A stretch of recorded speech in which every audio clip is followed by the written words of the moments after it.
Piles किंवा मूळव्याध किंवा कॅन्सर याचा सर्वसामान्य शरीरावर परिणाम होतो ते आपण पाहूया. पाईल्समध्ये ह्या वेदना ज्या असतात ते स्थानिक स्वरूपाच्या असतात.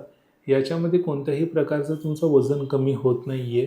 याच्यामध्ये तुम्हाला फार वेळेला अशक्तपणा किंवा कमजोरी यासारखे लक्षणं दिसत नाही आहेत. याच्यामध्ये तुम्हाला भूक आणि वजन हे सामान्य राहतं. याच्यामध्ये तुम्हाला कमकुवतपणा जो दिसतो तो याच्यामध्ये कमकुवतपणा वगैरे दिसत नाहीये. कॅन्सरमध्ये तुम्हाला सर्वसामान्य लक्षणं काय दिसतात? सगळ्यात मुख्य लक्षण काय दिसतं की तुमचं प्रचंड प्रमाणामध्ये वजन कमी होतं, अशक्तपणा खूप जास्त प्रमाणामध्ये वाटतं, कुमकुमीतपणा वाटतं, ताप असल्याची भावना सतत वाटत राहते. याच्याबरोबरच तुम्हाला भूक न लागणे किंवा ॲनोरेक्झिया यासारखे लक्षणं दिसतात. आणि या व्यतिरिक्त एकूणच वारंवार आपण आजारी आहोत ही भावना येत राहते. आता आपण पाहूया पाईल्समध्ये आणि कॅन्सरमध्ये मलत्यागाच्या अवस्था कशा पद्धतीने असतात. मुख्यतः पाईल्समध्ये जेव्हा आपण मलत्याग करत असतो पेशंट त्यावेळेला खूप प्रचंड प्रमाणामध्ये त्या पेशंटला वेदना होत असतात. बऱ्याच वेळेला ब्लिडिंग पण होतं. जो मल असतो तो मल युजली प्राकृत प्रकृतीचा असतो आणि त्याच्यामध्ये जो रक्तस्राव होतो तो रेड कलरचा किंवा फ्रेश रेड कलर या पद्धतीचा असतो. याच्यामध्ये मुख्यतः कधी आपल्याला कोष्ठबद्धता ही दिसते. याच्यामध्ये उपचार सामान्यतः केल्यानंतर लगेच नॉर्मलाइज हे सगळे सिम्पटम्स होतात. हे असं आपण मूळव्याधीच्या पेशंटमध्ये किंवा पाईल्सच्या पेशंटमध्ये बघतो. तेच आपण त्याच्या विरुद्ध आपण जर कॅन्सरमध्ये पाहू तर कॅन्सरमध्ये काय असतात की मल हा प्राकृत नसतो. फॉर एक्झाम्पल कधी पेशंटला कोष्ठबद्धता होते तर कधी लूज मोशन्स होतात. जो मल त्याग होतो तर त्याच्यामध्ये बऱ्याच वेळेला त्याचा जो कलर असतो तो कलर ब्लॅकिश कलर या प्रकारचा कलर असतो. त्याचबरोबर मलमूत्र त्यागाचा पण जर सवयी असतात तो कायमच्या बदलल्या असतात. याच्यामध्ये मलत्याग झाल्यानंतरही बऱ्याच वेळेला पेशंटला डिससॅटिस्फॅक्शन वाटत असतं की मोशन कंप्लीट क्लिअर झाली नाही आहे. या पद्धतीची भावना सतत ह्या कॅन्सरच्या पेशंटमध्ये मलमूत्र त्यागाच्या वेळेला होत. आता आपण पाहूया मूळव्याधीमध्ये लक्षणे आणि त्याचा राहणारा कालावधी या दोन गोष्टी आपण मुख्यतः आपण पाहूया. मूळव्याधीच्या पेशंटची काय लक्षणे जी असतात ती काही दिवस ते काही आठवडे राहतात. उपचारानंतर ते पूर्णपणे बरे होतात. कधी पुन्हा होऊ शकतात पण जीवनशैलीत बदल केल्यास त्या तात्पुरत्या राहतात आणि योग्य उपचार जर केला तर तो कम्प्लिटली बरे होतात. आता कॅन्सरमध्ये आपण पाहूया की कोणती लक्षणे असतात. कॅन्सरमध्ये जी लक्षणं असतात ती सतत वाढत जाणारी किंवा रुग्णाची लक्षणं अत्यंत अतिवेगाने वाढणारी असतात.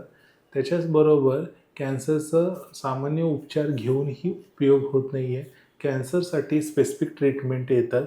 किमोथेरपी, रेडिओथेरपी किंवा सर्जरी या उपचार घेतल्यानंतर पेशंट ठीक होतो.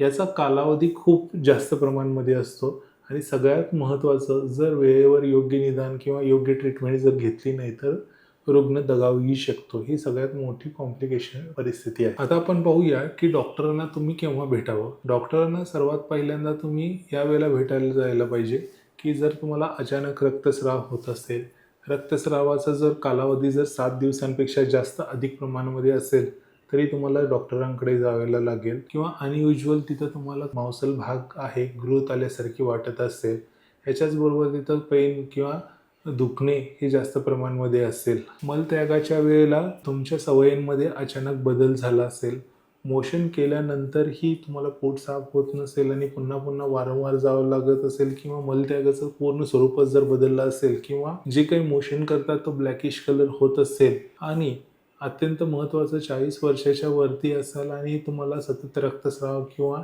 इतर काही लक्षणं असतील तर अत्यंत लवकरात लवकर तुम्हाला डॉक्टरांना भेटून तिथे तुम्हाला तुमचे पुढील उपचार किंवा निदान करणे अत्यंत गरजेचं आहे. मित्रांनो, लक्षात ठेवा, मूळव्याध आणि कॅन्सर हे दोन्ही आजार वेगवेगळे आहेत. मूळव्याधीने कॅन्सर होत नाही आहे पण ह्यांची जी लक्षणं आहेत जर आपण योग्य वेळेला योग्य प्रकारे जर हाताळली नाही आहे तर ते फार पुढे मोठी कॉम्प्लिकेशन होतात. मूळव्याधमध्ये युजली लक्षणे छोटी असतात, सिम्पटम्स कमी असतात. त्यावेळेला जर आपण जर भेटलो तर डॉक्टरांना तर मेडिसिनल किंवा औषध गोळ्यानेच आपण सगळं पूर्णपणे बरे होऊ शकतो. ऑपरेशनची सुद्धा गरज लागत नाही आहे. आणि जर यामध्ये जर बऱ्याच वेळेला जर निदानामध्ये जर उशीर केला किंवा चुकून जर आपलं निदान चुकलेलं असेल तर मूळव्याध म्हणून समजून आपण जर पुढे जर ट्रीटमेंट ढकलत असेल आणि जर तो कॅन्सर निघाला तर याच्यामध्ये बऱ्याच वेळेला कित्येक लोकांचा जीवही गमवावा लागतो. त्यामुळे योग्य उपचार पेक्षा सर्वात इम्पॉर्टंट काय आहे की योग्य निदान.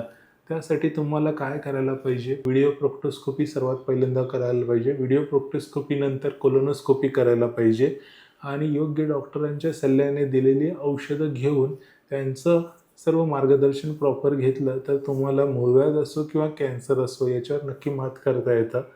तर या सांगितलेल्या गोष्टी तुम्ही फॉलो करा आणि याचबरोबर आपण पुढच्या अशाच काही माहितीपूर्ण वैविध्यपूर्ण व्हिडिओमध्ये भेटूया. स्वस्थ राहा, सुरक्षित राहा. थँक्यू.